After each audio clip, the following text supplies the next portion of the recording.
बिस्मिल्लाहिर्रहमानिर्रहीम। ګرانو زده کوونکو، زموږ او ستاسو د نن ورځ درس په امپیټک پروناونس کې دی، یعنې تاکیدي ضمایرو کې. دا اووم نمبر هغه د ضمایرو په شرحه کې چې په ترتیب سره یو بل پسې شرحه کول، نو اووم نمبر ته رارسېدلي. امپیټک پروناون څه مقصد دی، څنګه کارول کېږي، نو دا به په دې درس کې زده کوو.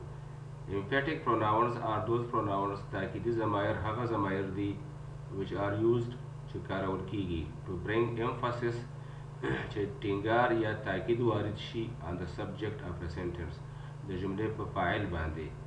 یعنې ستا مقصد دی چې د جملې فاعل دا کار کړی دی، بل چا نه دی کړی.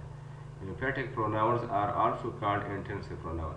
دې ته intensive pronoun هم وایي، یعنې تاکیدي او تشدیدي او ټینګاري ضمایر. نو انټنسیو نوم یې هم دی، انټنسیو پروناون. یا داسې تعریف ډیفینیشن کوو د امپیټک پروناونز. امپیټک پروناونز آر دوز پروناون تاکیدي ضمایر هغه دي which are used چې کارول کېږي before the main verb of a sentence د جملې د اصلي فعل نه وړاندې، د فاعل نه وروسته او د اصلي فعل نه وړاندې. to emphasize on subject د دې دپاره چې په فاعل باندې ټینګار وشي چې دا کار فاعل کړی دی یا فاعل دې جوګه دی، بل څوک نه دی. فار ایگزامپل she herself cooked the dish. هغې ښځې پخپله cooked the dish دیګ پخ کړلی، بل څوک بل چا نه دی پخ کړی، بلکې دې شي پخ کړلی، دې ښځې. they themselves arrange the party. هغوی پخپله arrange the party. پارټي یا بلنې پروګرام ته دعوت ته ترتیب ورکړلی، یعنې پخپله ترتیب کړی و، بل چا ورسره مرسته نه ده کړې. نو دا دلته دا themselves او دا پاس کې herself دا انټنسیو پروناونز دي او د دې فاعل نه وروسته لګېدلی، او دا کوک دا مین ورب دی او arrange دلته مین ورب دی د دې نه مخکې. if these pronouns په دا ضمایر استعمال شي after the main verb، د مین ورب نه وروسته د دې نه وروسته ولګېږي، د ځای کې ولګېږي، then they are called reflexive pronoun. بیا ورته reflexive pronoun وایو. and if they come before the noun before the main verb، او که چېرې د مین ورب نه مخکې ولګېږي، د دې مین ورب نه لکه هلته چې لګېدلی دی، نو then they are called emphatic pronoun. نو بیا ورته تاکیدي ضمایر وایو. مثالونه دا قوارې شکلونه د دې himself، herself او myself او yourself دغسې به وي، خو که د مین ورب نه مخکې وو نو بیا تاکیدي ضمیر دی، او که د مین ورب نه وروسته نو بیا څه شی دی، انعکاسي ضمیر دی. مثالونو ته وګورئ. she herself cooked the dish. هغې ښځې پخپله ډش پخ کړی دی. دلته د دې شي نه مخکې وروسته لګېدلی او د دې مین ورب نه مخکې، نو دا څه شی شو، دا تاکیدي ضمیر شو، امپیټک پروناون شو. نو هدف یې دا شو چې د مین ورب نه چې مخکې لګېدلی نو تاکیدي ضمیر دی. یا بل مثال وایي she prepared herself for the trip. هغې تیار کړی دی ځان یې تیار کړی دی for the trip. دلته اوس وګورئ دا she دی د جملې فاعل، prepare ورب دی، مین ورب، او herself دا آبجکت د جملې دی. نو دلته د herself د دې مین ورب نه وروستو لګېدلی، مخکې نه دی، وروسته چې ولګېدلو، او هدف د دې نه دا شو چې خپله بیا د she د سبجکټ او آبجکټ یو شی شو، دلته انعکاسي ضمیر شو. دې ته بیا وایو چې دا ریفلیکسیو پروناون شو. اتم قسم لرو انټراګیټیو پروناونز، استفهامي ضمیر. انټراګیټیو معنا استفهامي ضمایر، انټروګیشن دې سره استفهام کېږي. استفهام څه معنا؟ طلب د فهم. سړی په یو شي باندې نه پوهېږي، څه معلومات ورته نشته، نو پوښتنه کوي، نو دې ته وایي انټراګیټیو پروناونز. Interrogative pronouns are those pronouns استفهامي ضمایر هغه ضمایر دي which are used چې کارول کېږي to interrogate چې پوښتنه وکړي، استفهام وکړي، or ask about the noun or pronoun چې د اسم یا ضمیر په هکله پوښتنه وکړي. Interrogative pronouns are 4 in number. استفهامي ضمایر د شمېر له مخې 4 دي چې یو د هغې نه دی which، بل دی who، بل دی what، بل دی whose. نو د دې هر یو خپل د استفهام ضمایر خو دي، خو د استعمال ځای معلوم دی. وچ هغه وخت کې کاروو چې کله شیان ډېر وي او ته د یو شي په هکله په هغه کې پوښتنه کوې، لکه یو ګاډی سور دی، یو سپین دی، یو تور دی، 3 شو، کله 4 کېدای شي 10 شي، رګونې فرق یې نو ته ورته وایي مثلا کوم ګاډی غواړې which car do you like to buy کوم ګاډی غواړې چې واخلې نو دا استفهامي ضمیر هم کارول کېږي او صفت هم کارول کېږي نو وروسته پسې اسم ولګېږي نو بیا صفت شي همدارنګه دویم چې دی هو دا هو باندې پوښتنه کوو موږ د شخص په هکله چې یو چا کار کړلی یا څوک به کار وکړي موږ ته معلوم نه دی نو تا څوک دا کار کوي یا څوک چا کړی دی نو هو کاروو لکه وایي مثلا چې who came first to the class yesterday پرون صنف ته څوک وختي راغلو یا وایي مثلا چې what happened outside بهر څه پیښ شو یا وایي مثلا چې whose is this دا کتاب د چا دی I found a book ما کتاب پیدا کړ whose is this دا د چا دی نو دا د ریلیشنشپ دا د اونرشپ او پوزیشن دپاره کارول کېږي دا د ټینګ دپاره دا د شخص دپاره فاعلي حالت کې او مفعولي حالت کې هم کارول کېږي هم وایي او وچ هم د اشیاو دپاره چې ترتیب باندې ګریډ دي نو نور مثال ته اوس وګورئ چې دلته به ښه په تفصیل سره بیان شي who came first to the class today نن څوک وختي راغلو نو ته د هغه شخص په هکله پوښتنه کوې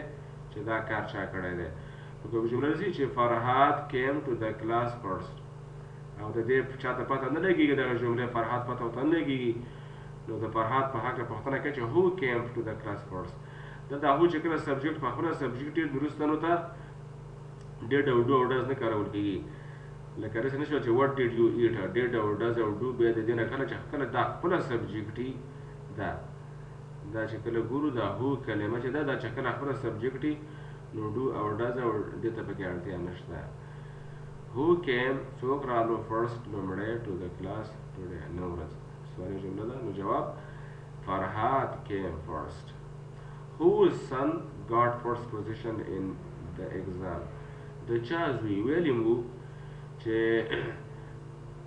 دغه شخص په هکله پوښتنه کوو پوزیشن او اونرشپ ښیي کلوز ریلیشنشپ د پلار او د زوی خو غوړو تړاو معلوم کړو نو هوز پوښتنه کوي چې دا د چا زوی دی چې د اول مقام یې ترلاسه کړو whose son got first position in the exam یعنې هغه سړی موږ ته وښایي ما ته معلومات د هغې نشته دی چې په دې کلاس کې فرست پوزیشن چا ترلاسه کړی دی یا ته د چا نه په عادي ډول پوښتنه کوې چې ستا نوم شی دی د هغه د نوم تا ته پته نشته نو د هغې دپاره په وړ پوښتنه کوې نوم یې شاشیو کې راځي what is your name یا د پلار نوم ته شی دی what is your father's name او که چېرې سمسترونه دي 10 سمستره لکه سپېغر پوهنتون کې 10 سمستره دي نو ته غواړه پوښتنه وکړې چا نه چې ته کوم سمستر کې دا اوس 10 سمستره په ترتیب باندې اول دویم دریم څلورم ترتیب دی ته پوښتنه کوې چې تا ته پته نشي چې زما د دوست کوم سمستر کې درس لولي نو ته به وایې چې which semester do you study in ته کوم سمستر کې درس وایې پنځم کې اول کې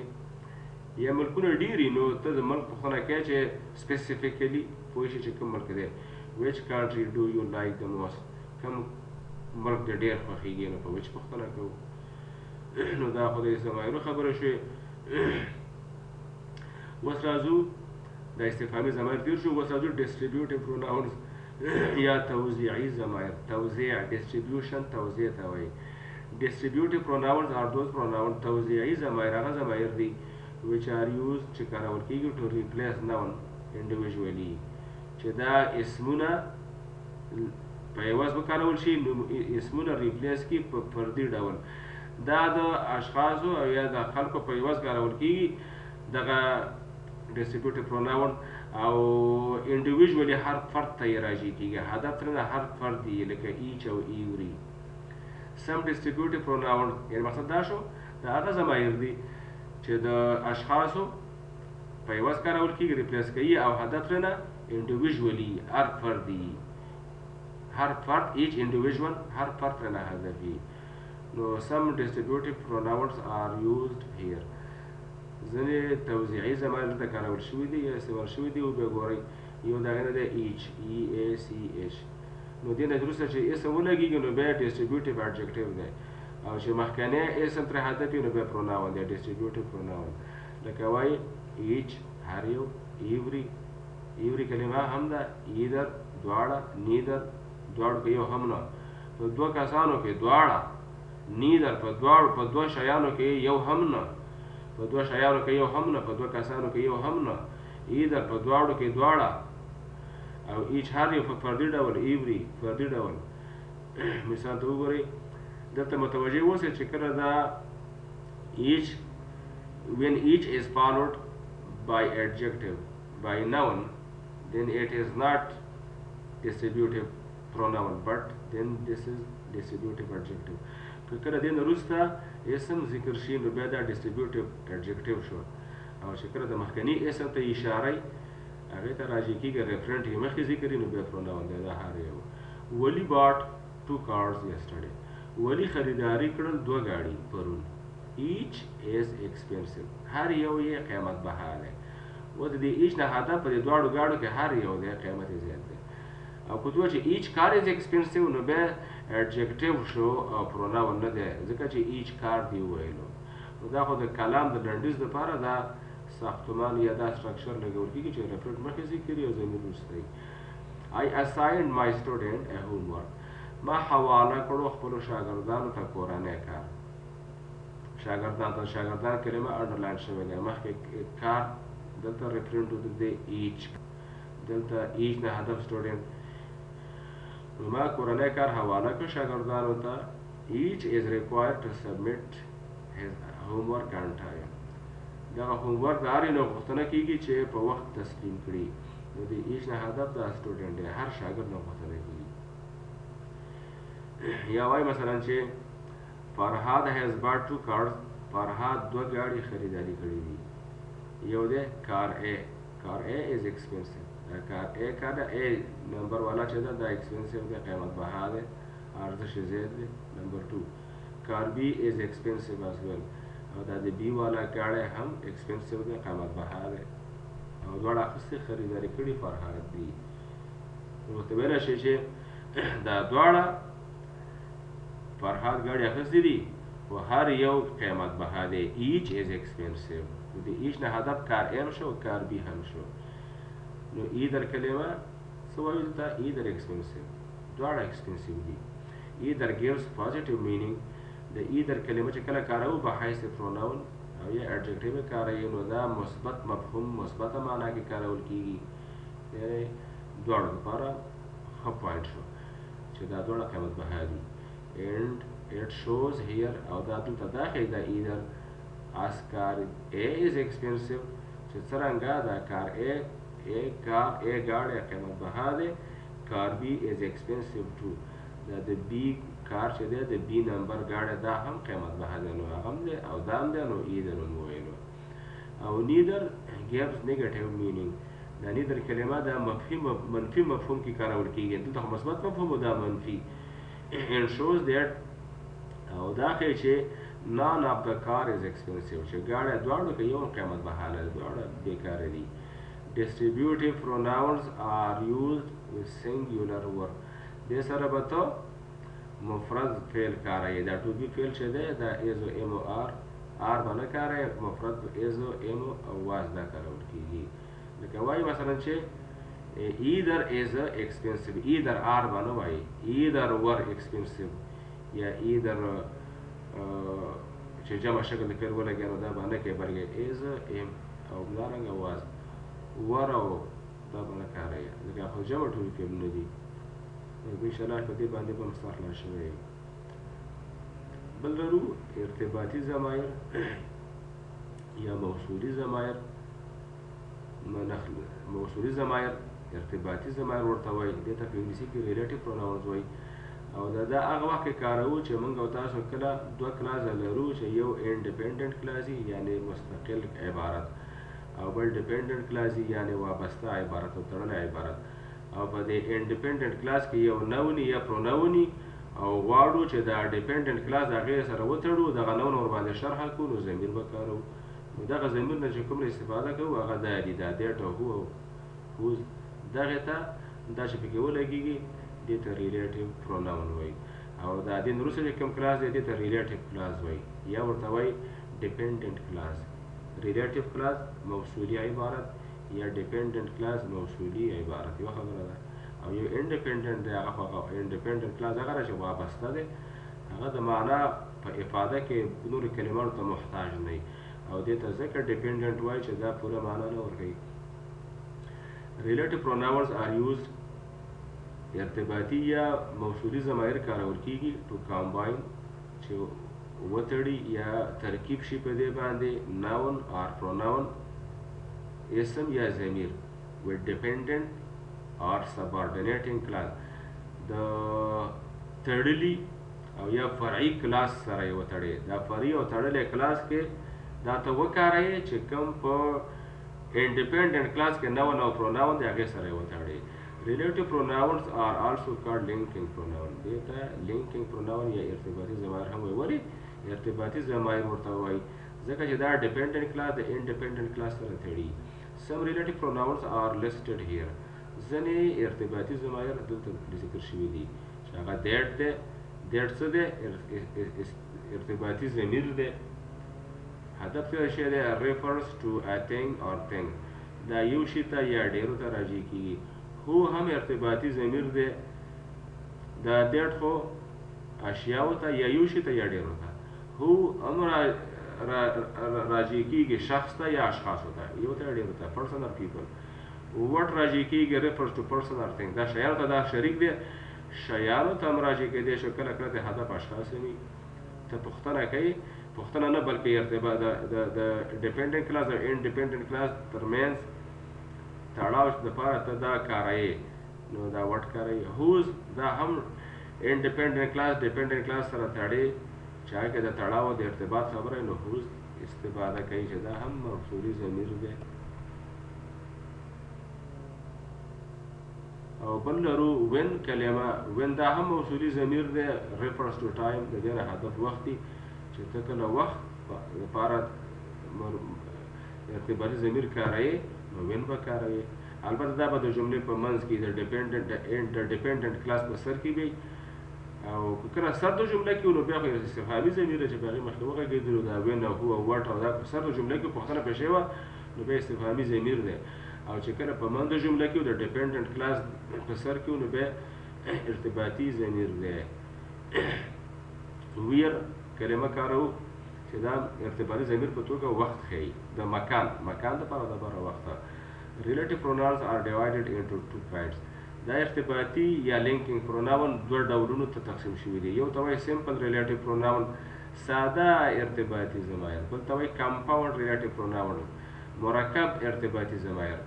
کوم چې ساده دي سمپل ریلیټیو پروناونز آر دوز پروناونز. ساده ارتباطي ضمایر هغه دي which are used with single form چې دا یو مفرد شکل لري، دوه کلمې نه وي. some relative pronouns are listed here. ځینې هغه ساده ارتباطي ضمایر دا دي who, which, that, whom, when, where, whose. نو دا هغه ساده ارتباطي ضمایر دي. لنډه شرحه بیا وکړم. هو د اشخاصو دپاره کارول کېږي فاعلي حالت او مفعولي حالت کې دواړو کې. فاعلي حالت کې خپله فاعل دی هو، او کله چې مفعولي حالت وي بیا به دا نو هوم شکل غوره کوي. هوم، هو یا هوم، هو هیر. دلته به دا بیا must be followed by a subject. بیا به د سبجیکټ ترېنه وروسته ذکري. سبجیکټ به بیا نون پروناون، بیا به سبجیکټ نون یا سبجیکټ پروناون دا به ترې وروسته ذکري. وچ د اشیاو دپاره مخکې مو ویل چې کله ډیري ترتیبي ګریډ باندې دیټ هم دارنګه کارو د اشیاو دپاره. هوم د اشخاصو دپاره لکه مخکې چې مو ویل وروسته به ترېنه who must be followed by a subject when it shows the object. when time دپاره کارول کېږي. where د وخت دپاره. whose د اونرشپ او پوزیشن دپاره کارول کېږي. دا به په څه شي کې؟ دا به په د ډیپینډنټ کلاس په سر کې به یې کاروئ د دې دپاره چې دغه ډیپینډنټ کلاس د انډیپینډنټ کلاس سره وتړي. هلته به ضمیر یا به نه وني هغه واضحه شي. مثالونو ته متوجه شئ انشاءالله ستاسو به ورباندې خلاص شي. مثالونه they are students. هغوی شاګردان دي. that learn English. هغه چې انګلیسي زده کوي. نو دا that کلمه د دې سټوډنټ وضاحت یې وکړو. نو دا کلاس زمونږ چې دی دا انډیپینډنټ دی او learn English that learn English دا ډیپینډنټ دی. دا دی وابسته، نامستقل یا ډیپینډنټ. او دا کلاس چې دی are student دا انډیپینډنټ دی یعنې مستقل، یعنې استقلال لري. لکه موږ تاسې ملکونو ورځو کې لرو انډیپنډنس ډے څه شي ته محتاج نه دی. نو ته که اوس ووایې معنا ته اوس وګورئ، که ته ووایې چې دیټ لرن انګلیش، هغه چې انګلیسي زده کوي او دا جمله ونه وایې نو مفهوم نه ورکوي، نو ځکه بله جمله یي چې د خپلې معنی د پوروالي دپاره هغه وکاروه او معنا واضحه شي. نو دا چې وایو they are students that learn English، دا هغه شاګردان دي چې انګلیسي زده کوي، یا they are the students who learn English، چې کوم انګلیسي زده کوي نو مطلب واضحه شي. here relative pronoun، دلته دغه relative pronoun دا چې دی دا has connected independent clause with dependent clause. د څه کړي دي دې ځای کې دا dependent clause دی د independent clause سره تړلی دی. په ورته ډول وایي she loves someone who has 4 wives، هغه ښځه هغه شخص سره مینه کوي چې څوک 4 ښځې لري. نو دا دلته را someone دا زموږ ستاسو independent pronoun دی او دلته دا independent clause دی تر دې ځایه، او who has 4 wives هغه څوک چې 4 ښځې لري دا هم dependent clause دی. نو غواړو دا dependent clause دا has 4 wives دا د independent سره وتړو، نو who کاروو. who ولې کاروو؟ ځکه چې دلته one چې دی شخص دی نو who کاروو. مطلب باندې مسار خلاص شوی انشاءالله. نو دا که تو ځان و دې ته ولې independent clause وایو؟ ځکه دې خپله معنا 100% واضحه ده. she loves someone، هغه د چا سره مینه لري. دا جمله که واضحه په پوره معنا ورکوي، ځکه سبجیکټ او ورب او ابجیکټ یې پوره واضحه ده، سبجیکټ دی دا ورب دی دا ابجیکټ دی. او دا که ته ووایې دونه معنا ناقصه نه ده، خو که ووایې چې who has 4 wives 4 ښځې لري، څوک 4 ښځې لري، نو دلته بیا دا چې دلته هو وکاروي او someone ترې حذف شي نو جمله دواړه جملې معنا پیدا کړي، نو د دې معنا چې ډېره ناقصه وه هغه بیا پوره شي. بل قسم د ضمایرو چې لرو دا linking pronouns یا relative pronouns، هغه compound ارتباطي ضمایر دي. compound relative pronouns مرکب ارتباطي ضمایر. compound relative pronouns are those pronouns مرکب ارتباطي ضمایر هغه دي which compose چې کوم ترکیب شوي with one simple relative pronoun د یو ساده ارتباطي ضمیر نه and the word ever او د ever کلمه ورسره یي، یوه د ever کلمه او بل دغه مخکني ضمایر چې هو what او where او whose دی دا بي او دا آخر کې ever یي، نو دې ته مرکب دا ever کلمه چې ورسره وه نو بیا مرکب ارتباطي ضمیر شو. some compound relative pronouns are listed here. ځینې مرکب ارتباطي ضمایر دلته د لیست په توګه لیکل شوي دي. دا حدیث دی whomever، هر څوک چې مفعولي حالت کې د whom د whoever فاعلي حالت دی او whomever مفعولي حالت دی. نو د مفعولي حالت لپاره دا whomever دا مرکب ارتباطي ضمیر دی، دا فاعلي حالت کې د شخص مرکب ارتباطي ضمیر دی. whoever او دا هغه پوزیشن او ملکیت چې ښیي د هغې مرکب ارتباطي ضمیر دی. whichever د مرکب ارتباطي ضمیر دی چې کله څه شی ښیي اشیا، او همدارنګه whatever دا هم اشیا ښیي او اشخاص هم ښیي مرکب ارتباطي ضمیر دی. whenever ټایم ښیي مرکب ارتباطي ضمیر دی. معنا کې بیا فرق یې خبرو څخه په مثالونو کې واضح کړو. wherever دا مرکب ارتباطي ضمیر دی چې مکان لپاره کارول کېږي. اوس وویل چې هو یوه کلمه شوه، دا خو simple relative pronoun دی او دا ever کلمه به ورسره اضافه شي، نو دا یوه دا شوه یوه دا شوه یوه دا نو دې ته وایي دا مرکب شو. مقصد یې دی whoever it means no matter، د دې معنا دا ده چې پروا نه کوي باک نشته who is the person، دغه شخص چې هر څوک وي. لکه وایي مثلا چې که هر څوک په سم کې مجرم شي یا خبرې کوي whoever interrupts the class، هر څوک چې سم اخلالوي he will be punished، هغه ته به جزا ورکول کېږي. نو چې هر څوک وي example whoever comes هر څوک چې راځي، لکه ته یو څوک ودرایي چې هلته ودرېږه او چې راغلو ورته ووایه چې انتظار وکړه ګیټ کې. whomever هر څوک چې comes راځي، هر څوک چې دلته راځي tell them ورته ووایه to wait at the gate، چې ګیټ کې دې منتظر شي. هر څوک چې راغلو ښه ورته وایي چې ګیټ کې منتظر چې هغه پته نه چې څوک د خو چېرته ورانو which ever it means no matter which it is دې کې معنی دا ده چې باک نه کوي it means د دې مقصد دا دی no matter د دې څه پروا نشته which it is چې هر ترتیب په ترتیب له مخې هر ګریډ کې دی یا هر درجه کې دی یا د ډېرو شیانو په جمله کې هر یو شی دی لکه وایي I will give you whichever you like زه به تاله درکړمه هر یو شی دی خوښي لکه 2 پنسل لرمه یا 3 پنسل لرمه تور دی سپین دی جاپاني دی پاکستاني دی whichever you like ته چې کوم غواړې هغه راته ووایه درکړمه او whatever it means دی whatever معنی دا ده چې no matter what is چې هر یو دی whatever you find please bring something to eat هر شی چې پیدا کړو راوړه یو څه چې وخورو whatever you find in the city please bring it را پیدا راوړه example we will accept موږ به قبول کړو whatever you bring for lunch هر څه چې غرمې دپاره راوړې نو قبول دی not rejected whenever هر وخت کې مقصد دا چې it means no matter باک نه کوي پروا نشته when it is چې هر کله هغه پېښ شي لکه وایي whenever I arrive هر کله چې زه راورسېدلمه to school مکتب ته I will call you زه به تا ته زنګ ووهمه نو ټایم شي whenever هر کله چې هم whoever هر څوک چې هم whenever هر کله چې هم whichever هر یو چې هم لکه پښتو کې چې دا د هم کلمو چې اضافه کوو دې مقصد دا دی wherever معنا دا ده it means no matter where it is چې هر ځای کې چې مې پیدا کړو یا پیدا کړی wherever I find him I will tell him چې هر ځای کې مې هغه پیدا کړو ورته ووایم یا بل مثال I will not forget you ته به زما د یاده ونه وځې wherever you go هر ځای له چې ځې نو زما د یاده به ونه وځې you may be remaining in my mind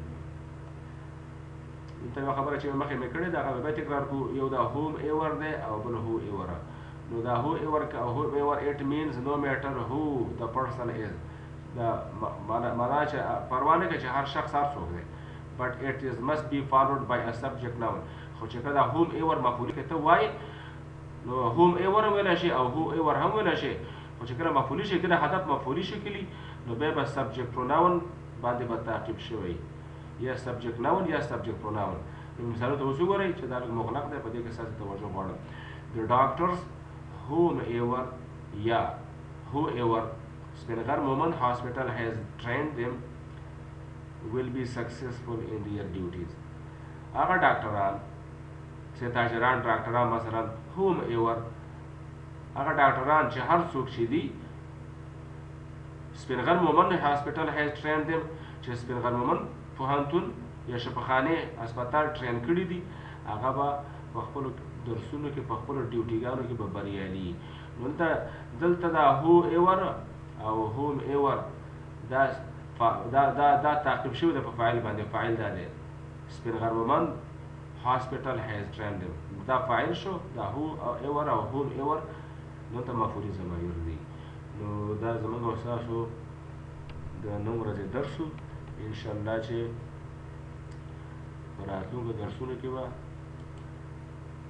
بیا به د دې کوڅ پاتې وي هغې په بل درس باندې به کار کوو